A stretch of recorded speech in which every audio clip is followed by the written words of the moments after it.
Olá, eu sou a Andréa, então obrigada por estar comigo aqui no canal. Se você ainda não se inscreveu, inscreva-se agora, acione o sininho das notificações e, se puder, já deixe um like nesse vídeo. Obrigada por acompanhar a playlist Os Segredos que Vão Mudar a Sua Vida. Na leitura de hoje, capítulo 14, O Sexto Sentido, a Porta do Templo da Sabedoria. O 14º princípio é conhecido como o sexto sentido, através do qual a inteligência infinita pode se comunicar de forma voluntária sem qualquer esforço do indivíduo ou exigências.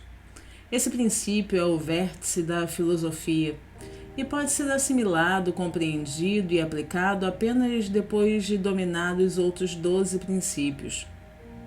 O sexto sentido é aquela porção do subconsciente referida também como imaginação criativa. É também chamada de aparelho receptor, através do qual ideias, planos e pensamentos piscam em flash na mente. Os flashes, às vezes, são chamados de palpites ou inspirações. O sexto sentido desafia a descrição. Não se pode descrevê-lo a uma pessoa que não tenha dominado os outros princípios dessa filosofia, por não ter conhecimento ou experiência com os quais possa comparar o sexto sentido.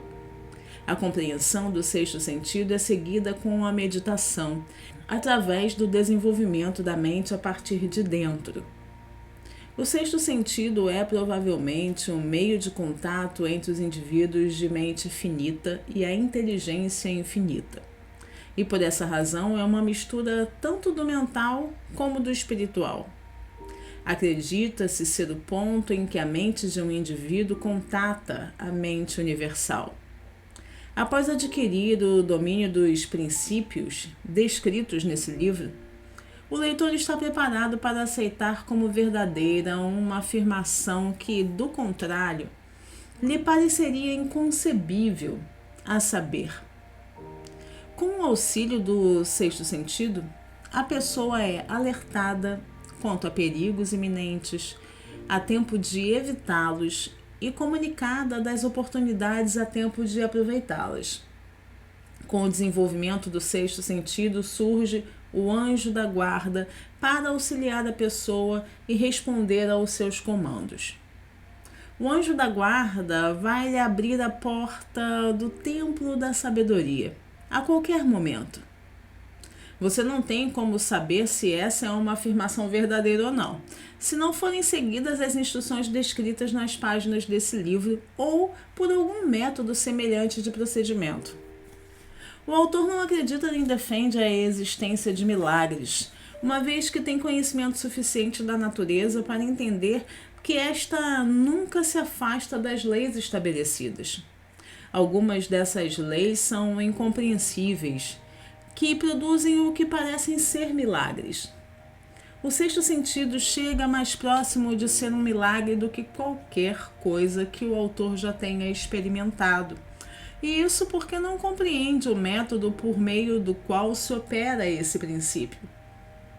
O que o autor sabe é que há um poder, ou uma causa primeira, ou uma inteligência, que permeia cada átomo de matéria e abrange toda a unidade de energia perceptível, e que essa inteligência infinita converte pinhas em pinheiros, faz com que a água corra montanha abaixo em resposta à lei da gravidade, faz a noite seguir o dia e as estações seguirem na ordem correta, cada um deles mantendo o seu lugar e bom relacionamento uns com os outros. Essa inteligência pode, através dos princípios dessa filosofia, ser induzida a auxiliar na transformação dos desejos em sua forma concreta ou material. O autor tem esse conhecimento porque fez experiências com isso e as vivenciou. Passo a passo, o leitor é levado através dos capítulos anteriores ao último princípio. Ao ter adquirido o domínio de cada um dos princípios anteriores, o leitor encontra-se agora preparado para aceitar sem ceticismo as fantásticas declarações feitas aqui. Caso o leitor não tenha dominado os outros princípios, deve fazê-lo antes que possa determinar com certeza se as declarações feitas nesse capítulo são fato ou ficção. Durante a fase de adoração por heróis, o autor tentava imitar aqueles que mais admirava. Além disso, descobriu que o elemento da fé que se utilizava para imitar seus ídolos dera-lhe grande capacidade para se empenhar com bastante sucesso. Nunca se desfez completamente do hábito de adoração de heróis, apesar de ter passado a fase normalmente associada a isso. A experiência ensinou-lhe que a melhor coisa depois de ser realmente grande era imitar os grandes em sentimento e ação tanto quanto possível. Muito antes de ter escrito uma linha para publicação ou se empenhado em fazer um discurso em público, o autor tinha o hábito de remodelar o próprio caráter através de tentativas de imitar os 9 homens cujas vidas e obras mais o tinham impressionado. Esses 9 homens foram Emerson, Paine, Edison, Darwin, Lincoln, Burbank, Napoleão, Ford e Carnegie.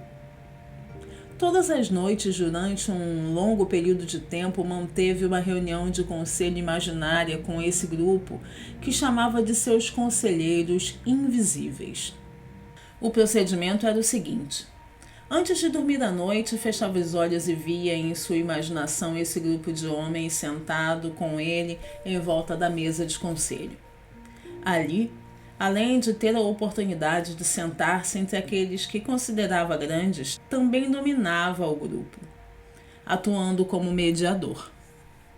Ele tinha um propósito definido ao se entregar à imaginação durante essas reuniões noturnas. Seu propósito era reformular o próprio caráter, de modo que representasse uma composição do caráter de cada um de seus conselheiros invisíveis.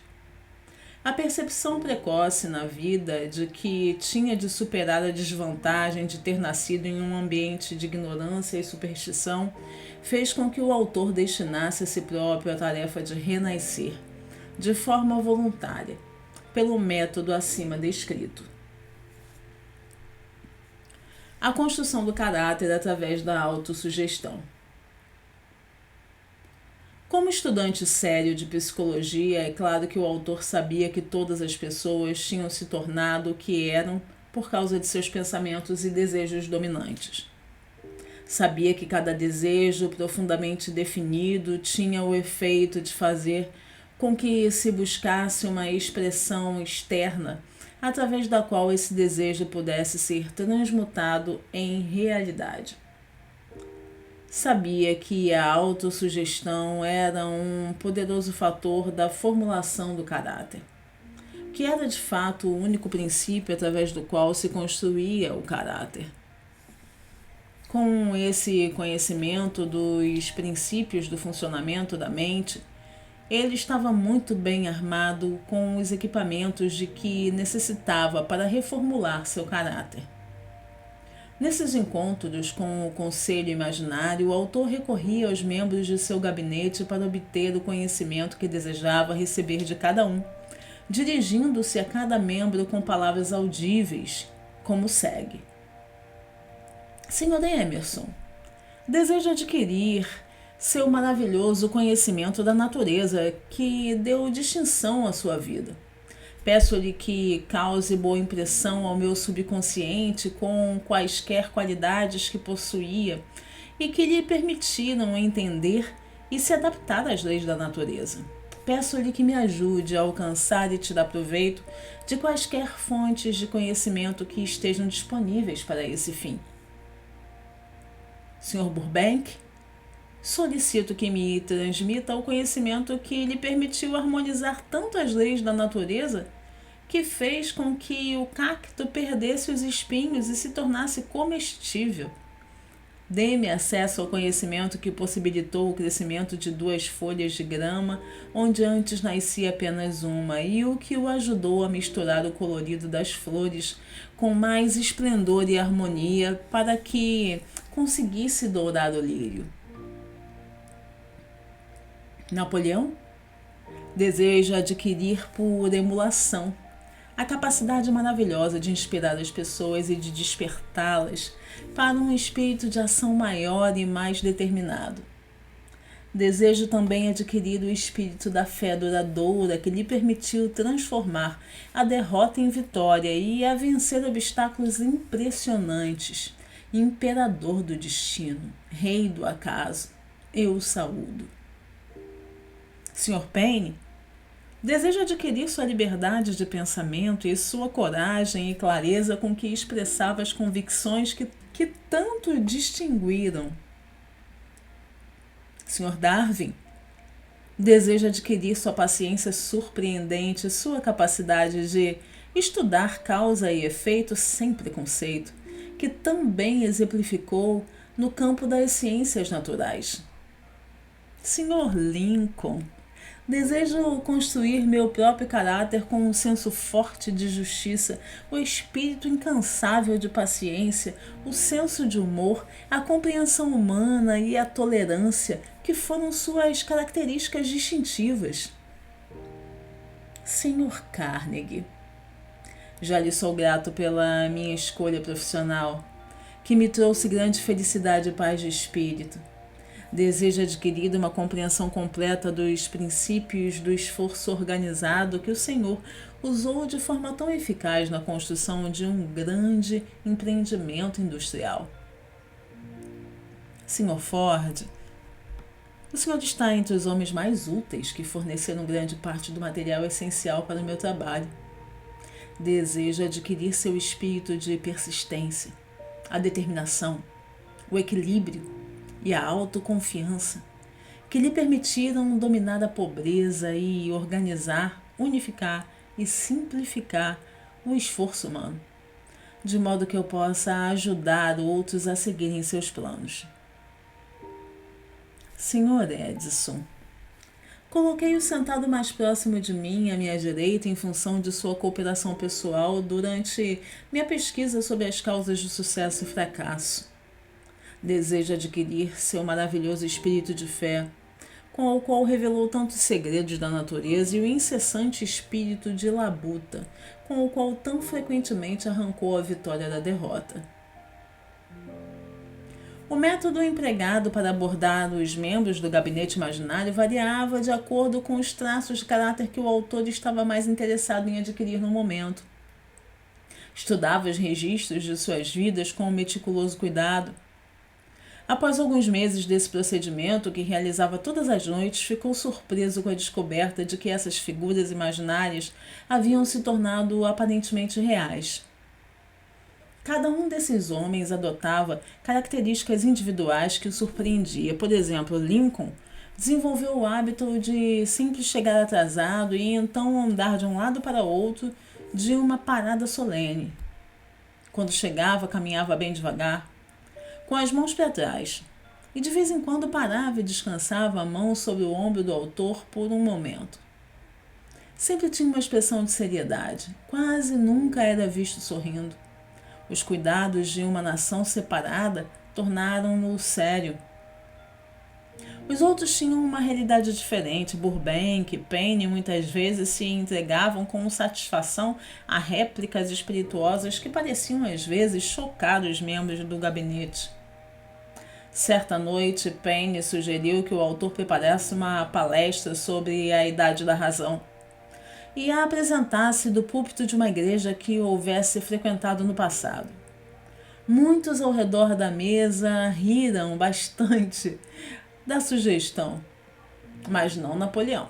Pelo contrário, fez careta e grunhiu tão alto que todos se viraram e o olharam com espanto. A igreja para ele era apenas um peão do Estado, que não devia passar por reforma e sim ser usada como uma conveniente instigadora do povo para atividades em massa. Em dada ocasião, Burbank estava atrasado. Quando chegou, estava animado e com entusiasmo explicou que se atrasara por causa de uma experiência que estava em andamento, com a qual esperava ser capaz de cultivar maçãs em qualquer tipo de árvore. Penny o repreendeu, lembrando que foi uma maçã que deu início a todo o problema entre o homem e a mulher. Darwin riu com prazer ao sugerir que Penny tomasse cuidado com pequenas serpentes quando entrasse na floresta para coletar maçãs, pois elas tinham o hábito de se transformar em cobras enormes. Emerson observou: nenhuma serpente, nenhuma maçã. E Napoleão comentou: nenhuma maçã, nenhum estado. Lincoln criou o hábito de ser sempre o último a deixar a mesa depois de cada reunião. Em uma ocasião, inclinou-se sobre a extremidade da mesa com os braços cruzados e permaneceu nessa posição por vários minutos. Procurei não perturbá-lo. Finalmente, ergueu a cabeça lentamente. Levantou-se, andou até a porta e em seguida virou-se, voltou e colocou a mão no ombro do autor, dizendo: meu rapaz, você vai precisar de muita coragem se continuar firme na realização do seu propósito de vida. Mas lembre-se que, quando as dificuldades o surpreenderem, as pessoas comuns terão bom senso. A adversidade propicia isso. Uma noite, Edison foi o primeiro a chegar. Aproximou-se, sentou-se à esquerda do autor, onde Emerson estava acostumado a sentar-se, e disse: você está destinado a testemunhar a descoberta do segredo da vida. Quando chegar a hora, vai notar que a vida consiste em grandes exames de energia ou entidades, cada uma tão inteligente quanto os seres humanos se julgam ser. Essas unidades de vida se juntam em grupos como colmeias e assim permanecem até que se desintegrem por falta de harmonia. Essas unidades têm diferenças de opinião, assim como os seres humanos, e muitas vezes brigam entre si. Esses encontros que você está conduzindo serão muito úteis para você. Eles vão trazer em seu auxílio algumas das mesmas unidades de vida que prestaram serviço aos membros do nosso gabinete enquanto viveram. Essas unidades são eternas. Elas nunca morrem. Seus próprios pensamentos e desejos servem como imã para atrair unidades de vida, a partir do grande oceano de vida lá fora. E apenas as unidades amigáveis são atraídas, ou seja, aquelas que se harmonizam com a natureza de seus desejos. Os outros membros do gabinete começaram a entrar na sala. Edison levantou-se e lentamente caminhou em volta da própria cadeira. Edison ainda estava vivo quando isso aconteceu. Isso causou uma impressão tão grande ao autor que resolveu visitá-lo para lhe falar sobre a experiência. Edison abriu um largo sorriso e comentou: seu sonho foi mais real do que você pode imaginar. E não acrescentou nenhuma explicação adicional à sua declaração. Essas reuniões tornaram-se tão realistas que o autor passou a ficar com medo das consequências e as interrompeu por vários meses. As experiências eram tão estranhas que ficou com receio de, ao dar prosseguimento a elas, perder a noção de que as reuniões eram puramente experiências da própria imaginação. Cerca de 6 meses depois de ter interrompido a prática, o autor foi acordado no meio da noite, ou achou que tivesse sido, quando viu Lincoln parado na cabeceira da cama. Lincoln o advertiu: o mundo vai precisar dos seus serviços em breve. Ele está prestes a passar por um período de caos que vai fazer com que homens e mulheres percam a fé e entrem em pânico. Vá em frente com seu trabalho e complete sua filosofia. Essa é a sua missão em vida. Se negligenciá-la, por qualquer que seja o motivo, você vai ser reduzido a um estado primitivo e será obrigado a refazer os ciclos pelos quais passou durante 200 anos. O autor não foi capaz de dizer na manhã seguinte se aquilo tinha sido um sonho ou se na verdade estava acordado quando aconteceu, e nunca desde então descobriu a verdade, mas sabia que o sonho, se é que foi um, estava tão vívido em sua mente na manhã seguinte que retomou as reuniões na noite seguinte. Na reunião seguinte, os membros do gabinete Entraram juntos na sala e sentaram-se em seus lugares de costume à mesa do conselho, enquanto Lincoln erguia um copo e declarava: senhores, vamos fazer um brinde ao amigo que está de volta ao time. Depois disso, o autor começou a adicionar novos membros ao gabinete, até ficar com mais de 50, entre eles Cristo, São Paulo, Galileu, Copérnico, Aristóteles, Platão, Sócrates, Homero, Voltaire, Giordano Bruno, Spinoza, Drummond, Kant, Isaac Newton, Confúcio, Albert Hubbard, William Cowper Brem, Ingerson, William James. Essa foi a primeira vez que teve coragem de mencionar isso. Até então tinha permanecido calado sobre o assunto porque sabia, em função da própria atitude em relação ao tema, que seria mal interpretado se descrevesse sua experiência um tanto incomum. Foi então, nesse momento, encorajado a registrar sua experiência no papel, pois dessa forma se preocuparia menos com os que os outros dizem do que nos anos anteriores. Uma das bênçãos da maturidade é que às vezes ela traz mais coragem para se dizer a verdade independentemente do que os outros que não compreendem possam pensar ou dizer.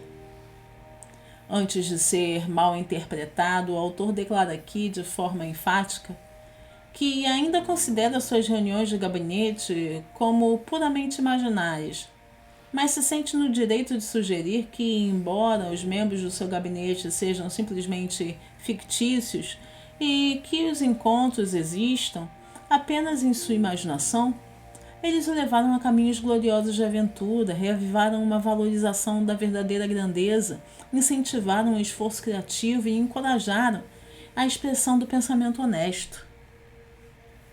Em algum lugar na estrutura celular do cérebro está localizado um órgão que recebe vibrações do pensamento, que normalmente são denominadas de estalos. Até agora a ciência ainda não descobriu onde esse órgão do sexto sentido está localizado, mas isso não é importante. O fato é que esses seres humanos recebem conhecimento preciso, através de fontes que não são os sentidos físicos. Geralmente, tal conhecimento é recebido quando a mente está sob a influência de estimulação extraordinária. Qualquer situação de risco que desperte as emoções e faça com que o coração bata mais rápido do que o normal pode colocar e coloca o sexto sentido em ação. Qualquer pessoa que por pouco não sofreu um acidente ao dirigir sabe que nessas ocasiões o sexto sentido normalmente vem em seu auxílio e ajuda por frações de segundos a evitar o acidente. Esses fatos foram mencionados como prévia a uma declaração que o autor faz agora, isso é, que durante os seus encontros com os conselheiros invisíveis, acha que sua mente fica mais receptiva às ideias, os pensamentos e ao conhecimento que lhe chegam através do sexto sentido. Diz categoricamente que deve todo o crédito por tais ideias, fatos ou conhecimento que recebeu através de inspiração aos seus conselheiros invisíveis. Em dezenas de ocasiões, quando se deparou com situações de risco, algumas tão graves que colocaram sua vida em perigo, foi milagrosamente orientado para superar essas dificuldades pela influência dos conselheiros invisíveis. Seu propósito original, na condução das reuniões do conselho, com personagens imaginários, era exclusivamente impressionar o próprio subconsciente através do princípio da autossugestão, com certas características que desejava adquirir. Nos anos mais recentes, sua experiência passou a assumir uma tendência completamente diferente. Ele agora vai até os conselheiros imaginários com todos os tipos de problemas difíceis que o ameaçam e a seus clientes.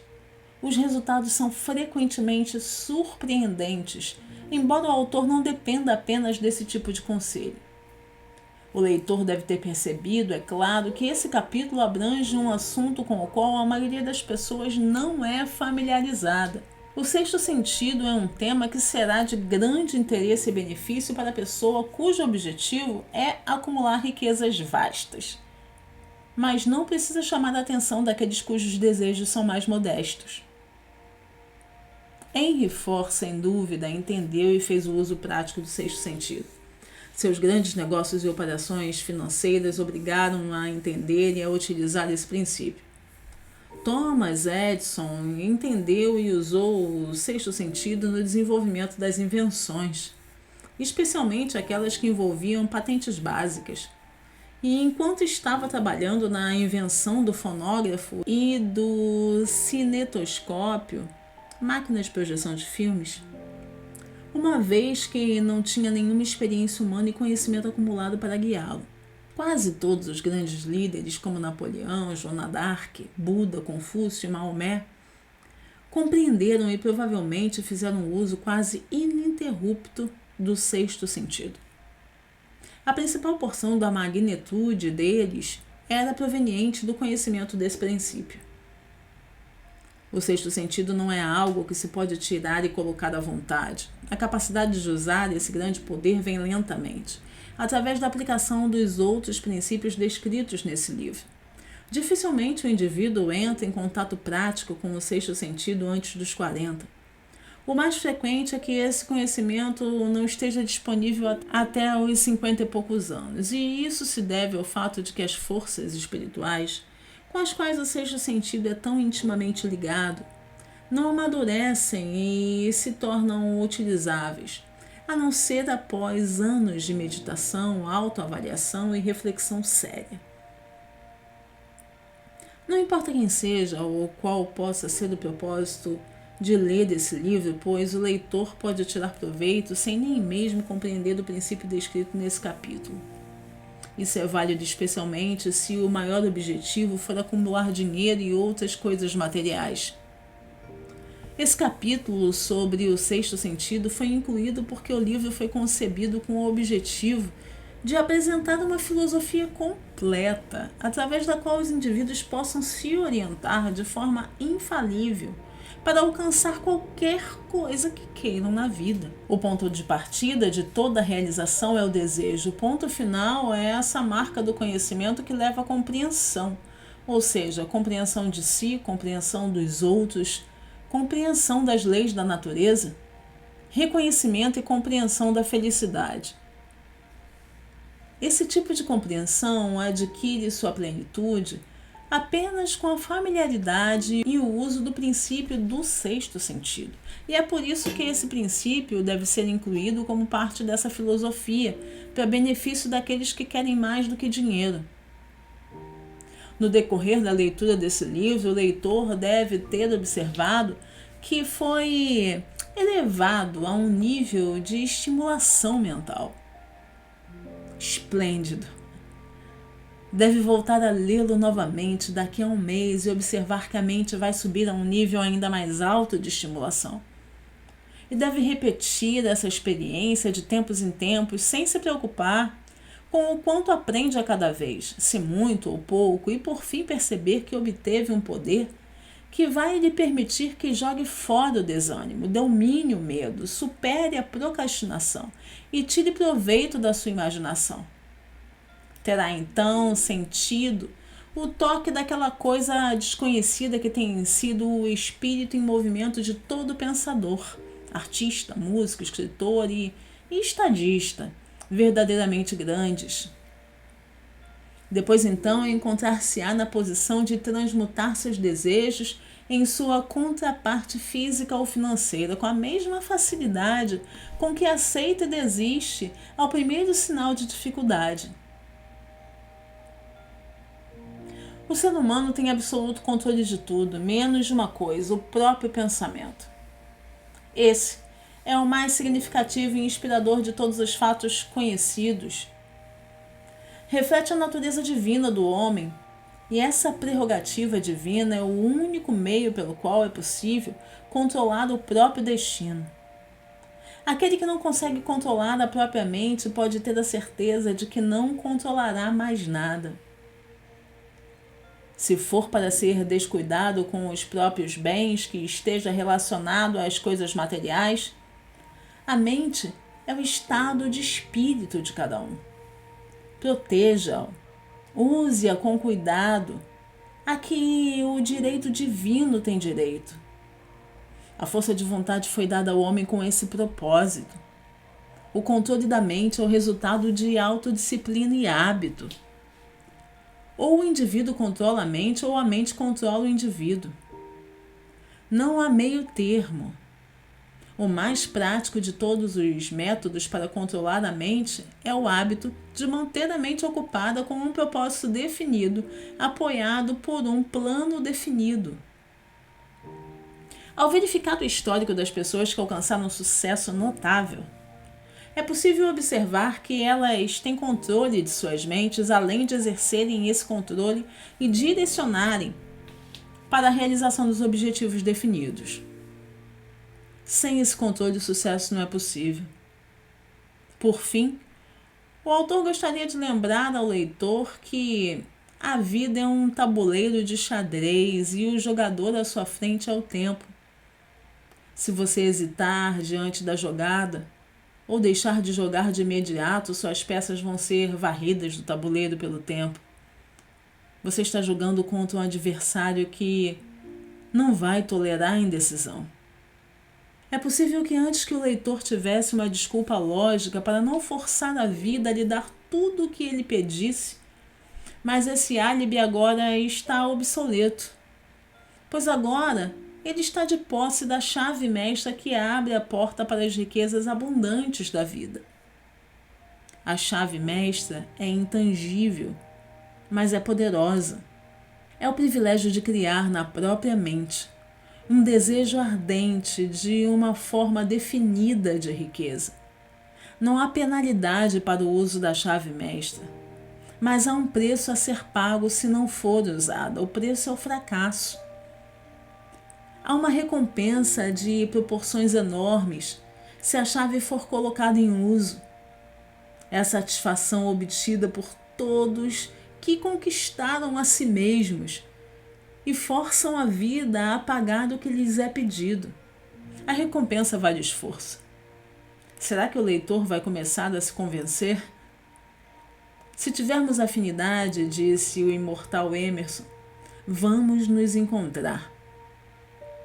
Para finalizar, o autor lança a mão do pensamento de Emerson e diz: se temos afinidade, já nos encontramos através dessas páginas. Obrigada por me acompanhar até aqui. Aguardo você no próximo vídeo. Até lá!